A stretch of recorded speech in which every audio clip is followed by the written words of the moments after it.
yari kuzitwa Kevin. Inkuru idasanzwe ya Nishimwe Naomi mu gitabo yise More Than a Clone. Yes, nshuti bavandimwe rero, uyu munsi tubahaye ikaze mu biganiro byacu bigiye bitandukanye. Njyewe ubasuhuza nitwa Aime. Miss Nishimwe Naomi, nyampinga w'u Rwanda wo mu 2020, yahishuye ko ubwo nyina yaramutwite cyangwa se mama amutwite, yabwiraga abantu ko azabyara umuhungu akamwita Kevin, ndetse agaragaza ko atakuriye mu buzima bwiza bw'abakire nk'uko benshi babitekereza. Yabigarutseho mu gitabo yise More Than a Clone, kizasohoka muri uku kwezi k'Ugushyingo, aho kigaruka ku buzima bwe busanzwe. Ubwo kuba nyampinga w'u Rwanda, ibanga ryo kutitinya ndetse n'ibindi byafasha abana b'abakobwa muri rusange. Ibikuye muri iyi nkuru ni ibiri muri page 9 za mbere zagiye hanze mu gitabo More Than a Clone. Biteganyijwe ko Miss Nishimwe Naomi azashyira hanze kuwa 14 Ugushyingo mu 2025. Muri iki gitabo kigizwe n'amapaje cyangwa se kigizwe n'impapuro 184, Nishimwe Naomi yavuze ko igihe kimwe umuntu yanditse ku rubuga rwa X amuvugaho agira ati: bariya bana bo mu bakire nta bibazo baba barahuye nabyo, ndetse ibyo byamusekeje cyane cyangwa se byatumye yumva aseka cyane, amarira akazenga mu maso akibibona. Umuntu amaze kwandika ino nkuru birumvikana ko Naomi yahise arira cyangwa se akazenga amarira mu maso. Ati: naraturitse ndaseka, amarira azenga mu maso nkibona iyo Twitter. Iyaba bari bazi cyangwa se iyaba bari babizi, navutse neza kandi vuba. Icyakora isi nisanzeho ntiyari shyashya, niho yahereye iterura inkuru ye iri muri iki gitabo, avuga ko nyina yamaze amezi 9 abwira umuhisi n'umugenzi ko akana gatera utugeri mu nda atwite ari agahungu, ndetse akavuga ko inda ye itamuruhije nk'iy'abavandimwe be Katia cyangwa se n'uwo bita Brenda. Ati: iyo abaturanyi babazaga mama wanjye izina azanyita, yaramwenyuraga akavuga ko ari ibanga rya papa gusa, ari papa wenyine ubizi. Yatangiye kwitegura agura utwenda tw'abana tw'ubururu, kuko byumvikane ko yumva azabyara umuhungu, akaba ariyo mpamvu yatangiye kujya agenda agura utwenda tw'ubururu. Kuboha udusogisi na twa Noel cyangwa se utuntu tw'udusogisi cyangwa se na nœud two kuzanyambika. Ashyira byose mu gikapu cyanditseho baby boy cyangwa se umwana w'umuhungu, arafunga. Bari barateganyije ko izina nzahabwa ari Kevin. Nishimwe barushinze mu mpera cyangwa se akaba yarakoze ubukwe mu mpera za 2024, yagaragaje ko azwiho gutungura benshi kubera gukora ibintu uko batari babyiteze cyangwa se kuba yatungurana muri rusange, ahubwo akabikora mu buryo bwe cyangwa se akabikora ku giti cye, nta wundi muntu babihuje. Naomi yakomeje agira ati: naje mu isi nkora ibintu mu buryo bwanjye, nta muntu nigeze nigana. Izina ryanjye ryagombaga kuba Kevin, ariko nitwa Naomi Nishimwe.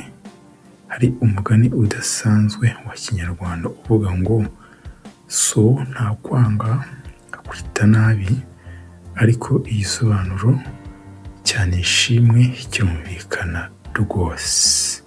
Imana ni ishimwe. Ayo akaba ari amagambo ya Nawomi. Nubwo natangiye ubuzima ntenguha ababyeyi banjye, izina bampaye ryatumye menya ko bazankunda kandi bakanshyigikira mu nzira yose nzaba ndi kugerageza gucamo. Hanyuma se wa Nishimwe yinjiye mu gisirikare akiri muto. Mbere y'uko umwana we w'imfura Katia avuka, icyo gihe hari mu mwaka w'1996 cyangwa se icyo gihe abikomera byari bikiri bibisi ku Rwanda, cyangwa se u Rwanda rwari rukiri mu bihe bitari byiza by'ibikomere. Hanyuma byumvikana ko u Rwanda rwari ruri gusohoka muri jenoside yakorewe Abatutsi yari imaze imyaka 2 ihagaritswe mu Rwanda. Igihugu cyari cyarahindutse umuyonga, amahoro arambye ataragerwaho neza. Abarokotse genocide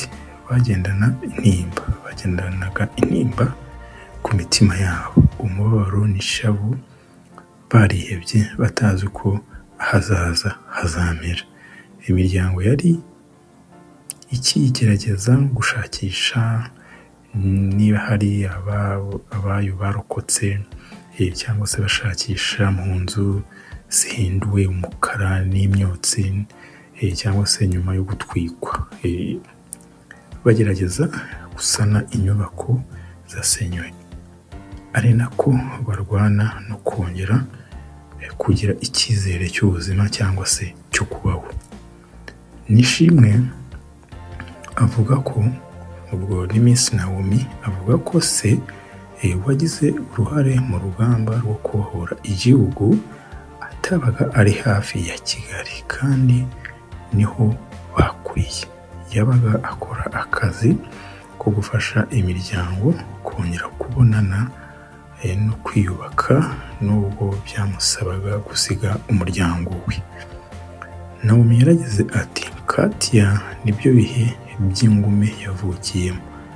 Kuza kwe mu isi byabaye mu bihe bikakaye, ariko kandi ibihe by'udaheranwa, ku buryo n'uyu munsi nk'ibimbondo uyu munsi, cyangwa se nk'uko mubimubonamo uno munsi. Kwimura abasirikare aho bakoreraga akenshi bifata ibyumweru, rimwe na rimwe cyangwa se bigafata amezi, ndetse icyo gihe nta telefone zari zihari, kandi nta buryo bwo kohereza amafaranga mu rugo bwashobokaga cyangwa se bwari buhari. Nishimwe Nawomi akomeza avuga ko ibyo byatumaga batabona papa wabo kenshi cyangwa se uko bamukeneye nk'umuryango. Ntiboroherwe no kumenya niba papa ameze neza. Nawomi ati iyo twabaga dushaka kumenya amakuru twayakoraga kuri sogokuru mu buryo butangaje. Sogokuru yabaga azi umuntu uzi undi muntu uri hafi y'aho papa yabaga ari gukorera. Uwo muntu akaba ari we woherezaga ubutumwa cyangwa ibaruwa igira iti ubwire umugore wanjye ko amafaranga azatinda uku kwezi, usuhuze abana banjye. Yagarutse kandi ku mibereho igoye we n'umuryango we banyuzemo muri icyo gihe, aho nta biryo bihagije babaga bafite mu rugo aho babaga bari. Nawomi akomeza agira ati byari ibisanzwe kurya ntuhage, byari ibisanzwe gutinda kwishyura amafaranga y'ishuri cyangwa byose ukaba wanabibura. Noheli ni kimwe mu bihe mama yaguriraga buri wese imyambaro mishyashya. inkweto imwe, ipantaro imwe cyangwa ikanzu. Twashoboraga gutegereza umwaka wose tuzi ko iyo mpano idasanzwe izaza. Yego niko bimeze. Umuryango wanjye wanyuze muri byinshi, twahuye na byinshi mu buryo butandukanye. Abaturanyi banjye, inshuti zanjye, buri wese iruhande rwanjye, twese ntitwari tworohewe muri icyo gihe. Naomi akomeza agira ati, icyo gihe umuryango wa Nishimwe Naomi wabaga mu nzu y'ikigo cya gisirikare ifite imbuga yari ihagije, irimo ibiti by'imyembe, indabo. Nyina yakundaga imboga ndetse n'umwanya wo gukiniramo. Gusa kuri Nishimwe ngo ibyo ntibyari ubukire. Ati, bishobora kumvikana nk'ubukire, ariko icyo gihe ubutaka bwari buhendutse kandi imiryango imwe n'imwe yari ifite ubutaka bunini. Kugira ubutaka bunini ntabwo byari bivuze kugira akatubutse kuri banki. Icyo gihe twari dufite ahantu hanini ho gukinira, ariko nta biryo bihagije byo kurya ngo duhage. Nishimwe Naomi akomeza avuga ati, kandi abo bana batanu ari bo Katia, Brenda, Naomi, Trésor na Keila. Iyo umwe muri bo yashakaga igikapu cyo kujyana ku ishuri cyangwa inkweto, nyina yaricaraga akababwira ati, ibyo ntabwo byihutirwa muri aka kanya. Ikihutirwa icyo gihe ngo cyari icyizere, kubambika ndetse bakabona n'ibyo kurya n'amafaranga y'ishuri. Ibindi bikaza ari inyongera. Nishimwe yavuze ko nyina yakundaga kubajyana ku kazi ke aho yakoreraga kuri radiyo Umucyo. Yari radiyo nshya ya gisirikare icyo gihe, ndetse byari amahirwe iyo iwanyu babaga bafite akazi bakakubonera iby'ingenzi. Ati, iyo mama yabaga ari kudukorogera igikoma yatubwiraga ko Yesu niwe muti w'ibanze, cyangwa se niwe muti wa byose, hagakurikiraho kujya kwa muganga. Ibindi byose biza nyuma. Hari warwaye, senga. Ntiwabonye ibyo kurya bya nijoro, senga. Mbese akajya baremamo icyizere gutyo. Muri iki gitabo Nishimwe yashimangiye ko batigeze babaho mu buzima buhenze na gatoya icyo gihe, ndetse bagobotswe n'isoko rya AFOS cyangwa se Armed Forces Shop, ryabafashaga kuri byose bakeneye mu rugo ku giciro gito cyane. Ati, ntabwo nabyumvaga nk'umwana, bwari ubuzima busanzwe, ariko nsubije amaso inyuma nkareba iby'ingenzi n'ibindi byinshi abanyarwanda benshi muri twe twakeneraga, namenye neza uburyo ryadufashije ndetse n'indi miryango yabayeho mu mutuzo. Yakomeje avuga ko umunsi umwe nimugoroba ubwo nyina yari amutwite, se yari yaruhutse ariko yagiye i Nyamirambo gufana ikipe ye yakundaga ya APR. Ngo icyo gihe kandi murumuna wa mama cyangwa se murumuna wa nyina witwa Nadine nawe yari yaje kubasura, azamara icyumweru kimwe. Nibwo yagiye ku bise bya mbere abona isuha iramenetse. Yakinaga igitego yikinga igitenge. Nta kindi atekereje, ahamagara imodoka ya taxi mu baturanyi. Ati muri uwo mugoroba yabwiye uwari utwaye imodoka ngo CHUK aba ariho amujyana. Mana yanjye tuguruke. Mama yarafashe kuri cya gitenge, yakomeje asaba Imana guhumeka. Iyo gihe papa yari yatangiye kuva muri stade i Nyamirambo, anyura mu bafana yihuta, ndetse n'ikipe ye yatsinze, yitegura indi ntsinzi iri hafi kuza. Se yahagaritse moto yizeza umumotari ko aza mukubira kabiri ayo amwishyura naramuka yihuse cyane mu mihanda y'igitaka. Banyura mu mihanda ya Kigali, banyura mu biti byari hafi y'umuhanda n'abacuruzi hafi aho. Banyura mu bana barimo bakina ya mipira y'akarere. Ati amaboko ya papa yarafashe ku ntebe ya moto, yakomeje cyane kugira ngo yirinde impanuka kandi bihute. Imihanda ya Kigali ntabwo yarimo kaburimbo. Akihagera inkweto ze zari zihinduye ibara kubera ivumbi. Ishati yo yari ayifite ku rutugu, afite n'icyuya cyinshi cyane.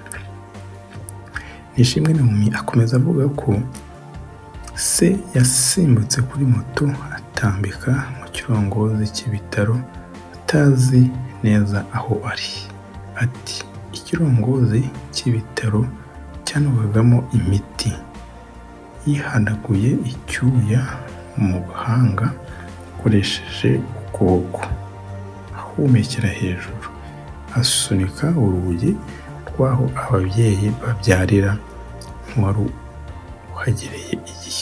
uhagereye igihe.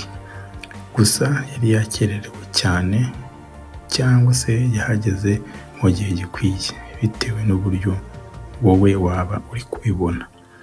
Nyina wa Nishimwe Naomi yararyamiye imisego y'ubururu, imisatsi ye migufi yuzuye ibyuya by'umunaniro, mu gihe Tantine Nadine yamuhanaguraga mu maso buhoro buhoro. Ati mu biganza bye uwari mu biringiti by'ibitaro yari njyewe. Nari muto nsakuza nkaho aribwo nkihagera. Birumvikana ko ntari Kevin. Umuforomokazi yarasetse agira ati umugore wawe ntiyatindijemo afandi, yasunitse rimwe umukobwa wawe aba araje. Yakomeje agira ati papa yegereye imbere agihumekera hejuru, afata ikiganza cya mama buhoro, aravuga ati nibyo yihuse gutya aza. Abivuga amwenyura gake. Reka dusenge ko azajye agabanya rimwe na rimwe. Nishimwe avuga ko iryo sengesho ntiryigeze risubizwa. Ati mama akunda kuvuga ko nasohotse nk'isasu, kandi n'ubu mvuga nk'amashini gani. Papa yampimbye mubu, bivuga umuntu cyangwa se bivuga umubu mu Kinyarwanda, kubera ko uburyo amagambo yanjye yakwiraga inzu yose, yewe n'iy'abandi bose baryamye. Izina ryafashe n'ubu abo dufitanye isano baransuhuza bagira bati mubu wacu, ndetse ijwi ryo mu buto na n'ubu ngubu rirasetsa cyane. Nshuti bavandimwe rero, inkuru yacu ni hano tuyigarukirije. Twizere ko mwagerageje kumva amateka hamwe namwe ya Miss Rwanda Nishimwe Naomi. Reka rero duhinira ahangaha, ibiganiro byacu nakagaruka. Hanyuma tukwibutse ko ushobora gukora subscribe kugira ngo tujye tubana 5 kuri 5 mu gihe icyo ari cyo cyose twashyizeho inkuru ukaba wa mbere mu kuyibona. Mwibuke rero munasangize n'abandi, usharinge, hanyuma nawe utubwire muri rusange muri comment section, utubwire ukuntu wumvise ino nkuru, kuko nanjye wari uri kwibagezaho numvaga natwawe rwose. Ibihe byiza rero, iyi ni Aime Cyubahiro, hanyuma nanjye nkaba nitwa Aime. Ibihe byiza, ciao ciao, ndabakunda cyane.